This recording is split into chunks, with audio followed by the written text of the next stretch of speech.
Sa punto pong ito, makakapanayam natin sa telepono ang tagapagsalita ng AFP 1st Infantry Division na si Lieutenant Colonel Joar Herrera. Magandang hapon po, Lieutenant Colonel Herrera. Si Lala Roque po ito. Hello, good afternoon po. Sa pauna pong investigasyon ng AFP, yung nangyari po ba ay mechanical failure o human error? Dahil po kasi, di ba, surgical strike po ang ginagawa natin. At kaya ang tanong ng marami, paano ho nangyari itong pagkamatay ng 11 sundalo? Yes, oo. Ongoing po yung clearing operations natin.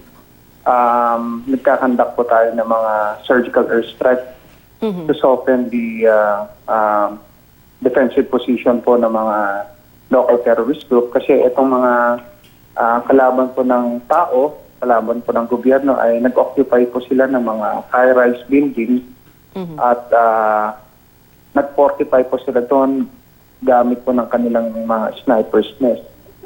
Kaya ongoing po yung kinakandak natin na surgical airstrikes. Yun nga, kahapon po, no, nagkaroon po tayo ng konting problema dahil yung isang eroplano po natin habang nagkakandak hitting the target, no, in various sorties, yung last ordnance po, yung round ay nag-miss po, no, for unknown reason and cost the lives of our troops sa ground. So yun po yung nangyari doon. So ang ginawa po natin, ang AFP po ay nag-create board of inquiry, no, based instructions po ng ating AFP Chief of Staff, General Anyo, no. So yun po yung nagiging ginagawa po until now po. Pakilinaw lamang po, yung po bang naging epekto sa pagkasawi ng ating mga sundalo at pagkasugat ng ilan, sila ho ba talagang natamaan nung pinakawalan doon sa airstrike o parang inabot lang ho sila nung epekto nito? Ganun nga po, inabot lang po sila ng effect kasi hindi naman talaga sila yung target, no? Yung tropa natin po ay nandun sa kabilang banda, nagkakandak po sila ng security operations. Binabantayan nila yung isang vital installation para hindi po makawala itong local terrorist group. Nang biglang, yun nga, meron isang ordnance, no, na galing dun sa aeroplano. So ngayon po ay kasalukuyan pong nagkakandak po ng investigation para malaman po yung dahilan nung pangyayari po kahapon. Kailan po natin inaasahang lalabas ang resulta ng investigasyon, Lieutenant Colonel Herrera? Hindi ko po hindi ko po masasagot niyan dahil po ongoing pa kami ngayon, no? Tuloy-tuloy pa yung operations natin sa ground, no? Especially dito sa Marawi City. Nagpapatuloy yung kinakandak pa rin natin na pag-strategize, no, movement ng ating mga tropa para lalong tuluyang malutig at maubos pa yung local terrorist group. Dahil po sa nangyaring ito, Lieutenant Colonel Herrera, posible hubang hindi muna tayong maglunsad ng airstrike sa Mindanao, particular sa Marawi? Marami pong yan, no? Marami pong implication, pwede pong mangyari yon. Pero as of now po, wala kaming no, tuloy-tuloy pa rin yung operations namin. Ito ay pag nagbigay po ng directive, meron pong order galing po sa higher headquarters, so yun po ang susundin namin. So as of now, tuloy-tuloy po yung operations namin kasi kailangan talagang kumbaga tuloy-tuloy yung yung momentum. Tapos meron din tayong ginagawang collaboration, no, dito sa mga sectors na tumutulong sa atin kasi ang pinaka-importante talaga dito is yung yung rescue, no, yung especially sa mga kababayan natin na trap dito sa nangyayaring hostility. So nagpapatuloy po yung clearing operations at the same time rescue of the trap residents in this area. So as we speak po, sir, wala hong direktiba talaga na itigil muna ang airstrike, yung sa ground lang po muna, so diretso po yan lahat? Yan, opo. Ganun nga ang mangyayari po. So after po ng investigation, kung ano po ang magiging lalabas po dun sa investigasyon at magkakaroon po tayo ng directive. So doon lang po tayo susunod. Meron na po ba tayong update sa ngayon po? Ilang porsyento na po ang nakukuha ng puwersa ng militar dyan sa Marawi? Well, sa aking press briefing kaninang tanghali, no, dito sa ground ay nandito na po tayo sa 85 to 90%, no. May small portion na lang talaga na sila ay talagang nag-hold the line, gumagamit sila ng medyo pahirapan po kasi dahil ang ating ang mga local terrorist group gumagamit sila ng human shield, no. Gumagamit sila ng bata, babae para sa kanilang protection. So gumagamit din sila ng mga hospital, mosque, no? At iba't ibang vital installation para maging advantage sa kanya. So ito po ay isa sa mga dahilan kung bakit nag-iingat po tayo. No? Gumagamit tayo ng Special Operations Unit, no, para talagang matukoy, malupig itong mga local terrorist group. Ito ho, yung ibang reaksyon lang ng mga tao ngayon, nabanggit nyo na ho, almost 90% ay kumbaga kuha na po ng puwersa ng militar. Yung 10% hindi ho ba pwedeng hindi na daw gamitan ng airstrike? Well, as of now po, yung nandun kasi yung pinaka-stronghold nila, no? Kung kumbaga sa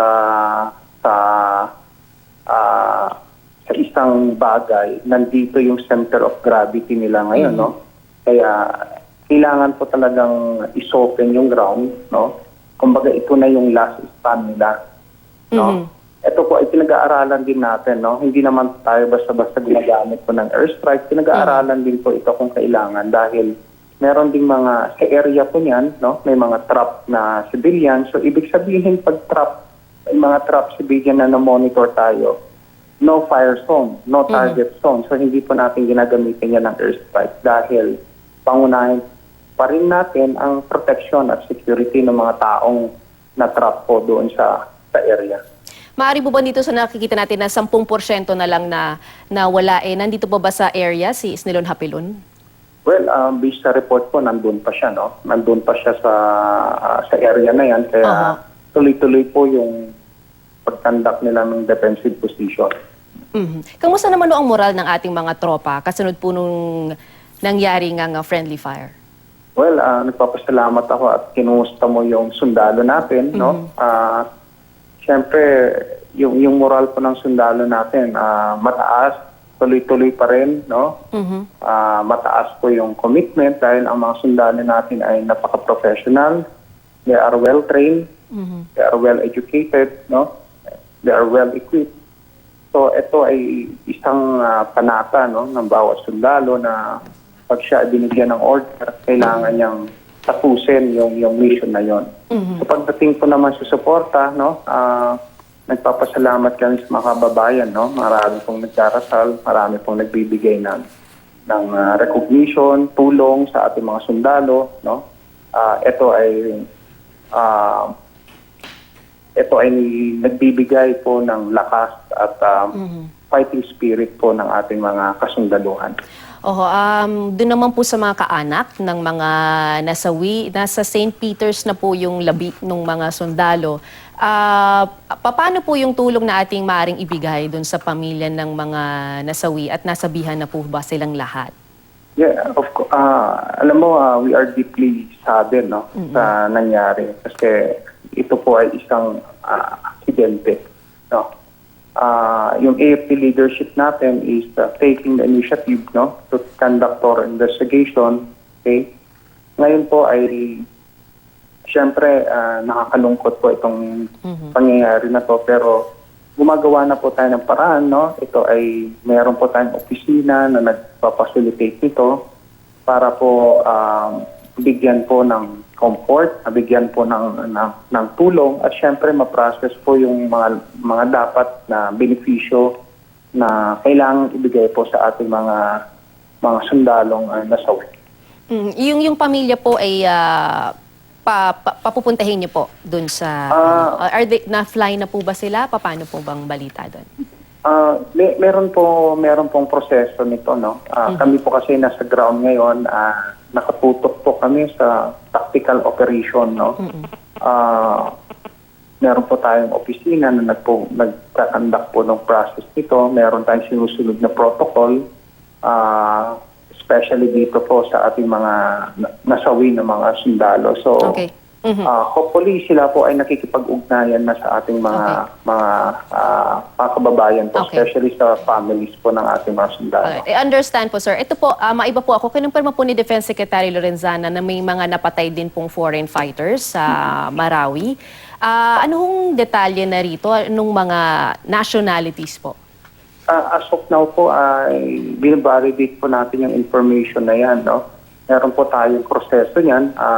Nakikipag-ugnayan din tayo sa ibang ahensya para matukoy nga itong sinasabing mga foreign fighters. So as of now po, binavalidate po yan ng ating mga partner agency, gaya po ng PNP, yung SOCO nila or yung Bureau of Immigration para matukoy nga po itong So on the process po ng validation itong report na to. Alright. Maraming salamat po sa inyong panahon. Thank you po. Thank you. Si Lieutenant Colonel Joe Herrera, ang tagapagsalita ng AFP 1st Infantry Division.